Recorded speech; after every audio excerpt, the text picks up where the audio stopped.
नमस्कार मित्रों। जब से द कश्मीर फाइल्स रिलीज़ हुई है उसके बाद से एक सवाल बहुत ज़ोरों से उठने लगा है और ये सवाल आज का नहीं है, ये सवाल पहले भी उठता रहा है कि आखिर कश्मीरी हिंदुओं ने हथियार क्यों नहीं उठाए। क्या आपने कभी सोचा है कि अगर कश्मीरी हिंदू हथियार उठा लेते तो उसका अंजाम क्या होता, क्या परिणाम होते उसके? आखिर क्यों उन लोगों ने हथियार नहीं उठाए?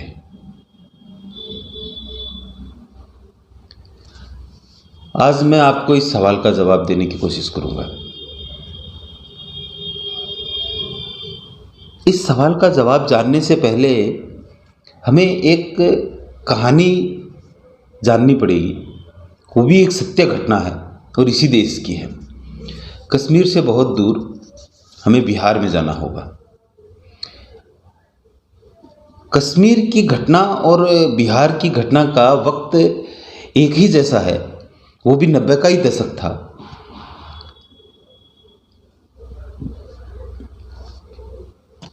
जब बंगाल में चारू मजूमदार और कानू सान्याल ने नक्सलबाड़ी नाम की एक जगह पर नक्सल आंदोलन की शुरुआत करी थी और ये खुद को भारतीय कम्युनिस्ट पार्टी माले संगठन से संबंधित बताते थे। ये एक किसानों के आंदोलन था जो सरकार के खिलाफ सशस्त्र विद्रोह था। कालांतर में चारू मजूमदार और उसकी कानू सान्याल की हत्याएं हो गई, इसमें विभिन्न गुट बन गए, आंतरिक विद्रोह हुआ, बहुत सारी चीज़ें हुई। लेकिन ये नक्सल आंदोलन धीरे धीरे उग्रवादी आंदोलन, आतंकवादी आंदोलन में बदलता चला गया। पैसा, हत्याएं, ये सब इनके लिए आम बात हो गई, वसूली। ये आंदोलन जब बिहार में घुसा वो 90 का दशक था। क्योंकि नक्सलवादी आंदोलन में बहुत सारे संगठन शामिल हो गए थे, इसके बन गए थे, तो इस संगठन में इनका मूल उद्देश्य हो गया था पैसों का कलेक्शन करना। बिहार में जब ये घुसे, बिहार में जब ये नक्सल आंदोलन शुरू हुआ तो वहाँ पर मूलतः जो किसान लोग थे, जिनके पास बड़ी बड़ी ज़मीनें थी, बड़े खेत थे, बड़ी कृषि आय थी, तो उन लोगों को इन्होंने निशाना बनाया और अपने साथ में लिया निम्न आय वाले, वो एकदम निम्न वर्ग के लोगों को, जिनके पास ज़मीनें नहीं थी, जो मजदूरी करते थे खेतों में, उनको अपने साथ लिया क्रांति के सब्जबाग दिखाकर। उन्होंने, नक्सलियों ने बिहार में खेती की नाकेबंदी कर दी थी। उस टाइम करीब, ये सरकारी आंकड़ा है कि करीब 5000 एकड़ ज़मीन कई सालों से पड़ती पड़ी थी, क्योंकि उस पर नक्सली किसानी खेती नहीं करने देते थे, मजदूरों को जाने नहीं देते थे, जो खेती करता था उसको गोली मार देते थे, किसान लोगों के घरों में ब्याह शादियाँ करना मुश्किल हो गया था, लूट लेते थे, ये सब वहाँ पर होता था।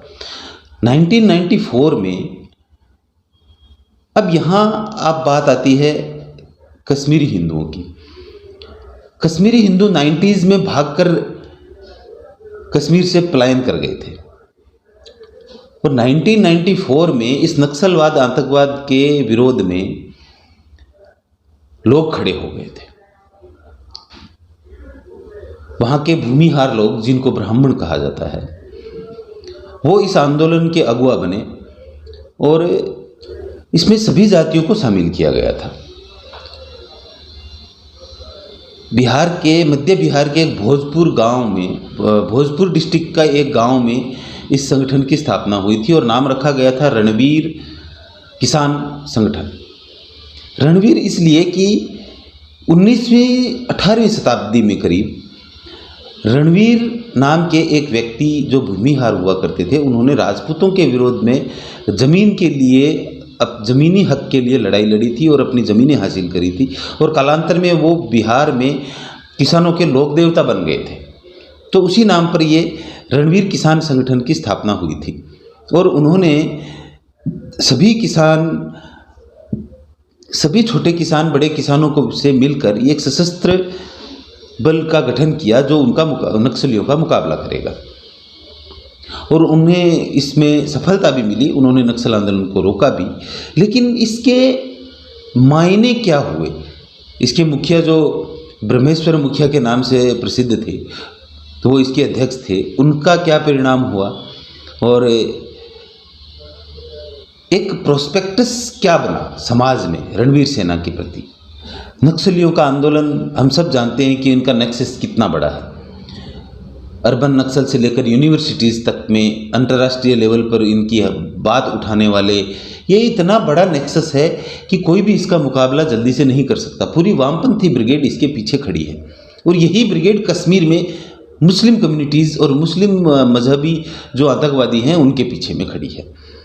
ये हमने देखा है कि जो 1990 में जो जेनोसाइड कश्मीरी हिंदुओं का हुआ था, पहली बात तो इसको एक नैरेटिव बनाया गया कि कश्मीरी हिंदुओं की जगह कश्मीरी पंडित शब्द का इस्तेमाल किया गया, जो मैं हमेशा गलत मानता हूँ, क्योंकि कश्मीरी पंडित से कोई भी व्यक्ति समझता है कि सिर्फ ब्राह्मणों के साथ ये हुआ, लेकिन कश्मीरी हिंदू कहने से सारी हिंदू कम्युनिटी, हर जाति उसके अंदर में समाहित होती है। और ये अत्याचार केवल ब्राह्मणों के साथ नहीं हुआ था, ये हर हिंदू के साथ हुआ था।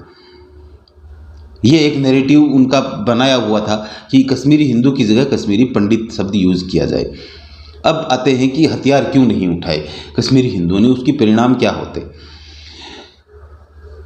रणवीर सेना, ये जो रणवीर सेना नाम है, ये भी वामपंथियों ने उनको रणवीर किसान संगठन को दिया गया था।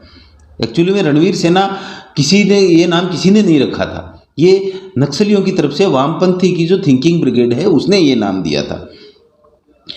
दूसरी इसकी सबसे बड़ी बात है कि इसमें सब जातियों के किसान शामिल थे जिन्होंने हथियार उठाया अपनी ज़मीनें और खेती बचाने के लिए, लेकिन इसको जातीय रूप से बांटा गया और इसको सवर्णों की सेना कही गई दलितों के खिलाफ में, जबकि ऐसा नहीं था। ये एक नैरेटिव था। अब बिहार में सरकार थी, वहाँ ब्राह्मणों के वोट इतने ज़्यादा नहीं थे। देखिए मित्रों, राजनीति दुनिया के हर कोने में हर घटना में इन्वॉल्व होती है। वहाँ वोट नहीं थे ब्राह्मणों के इतने ज़्यादा, दलितों के ज़्यादा थे, इसलिए गवर्नमेंट ने वहाँ पर कंट्रोल किया, रणवीर सेना को बैन किया और उनको पकड़े गए, मारे गए, पुलिस ने गोलियों इनकाउंटर किए, सब वो सब हुआ। लेकिन अब आइए कश्मीर पे, अगर हिंदू संगठन वहाँ पर हथियार उठा लेते इस्लामिक आतंकवादियों के खिलाफ, तो परिणाम क्या होते? यही वामपंथी ब्रिगेड वहाँ पर पीछे थी। वहाँ आज हम 32 साल बाद में कश्मीरी हिंदुओं की सत्यता को देख के आंसू बहा रहे हैं, हमारे मन में दुख उमड़ रहा है, इसीलिए कि उन्होंने हथियार नहीं उठाए थे। अगर हथियार उठा लेते तो पूरा प्रोस्पेक्टस ही चेंज हो जाता। और इसमें दक्षिणपंथी नैरेटिव गढ़ने में कितने कमज़ोर हैं ये हमें इससे पता चलता है कि एक ऐसा सच जो दुनिया को झकझोर सकता है, वो 32 सालों तक कहीं दबा पड़ा हुआ था, केवल वामपंथी नैरेटिव की वजह से। वामपंथी नैरेटिव गढ़े जाते अगर वहाँ पर कश्मीरी हिंदू हथियार उठाते, कश्मीरी हिंदुओं को विक्टिम नहीं, उनको आक्रामक घोषित किया जाता और शायद इसको भगवा आतंकवाद से भी जोड़ दिया जाता, क्योंकि इससे बढ़िया तो फिर भगवा आतंकवाद के लिए दूसरी कोई चीज़ मिलती ही नहीं।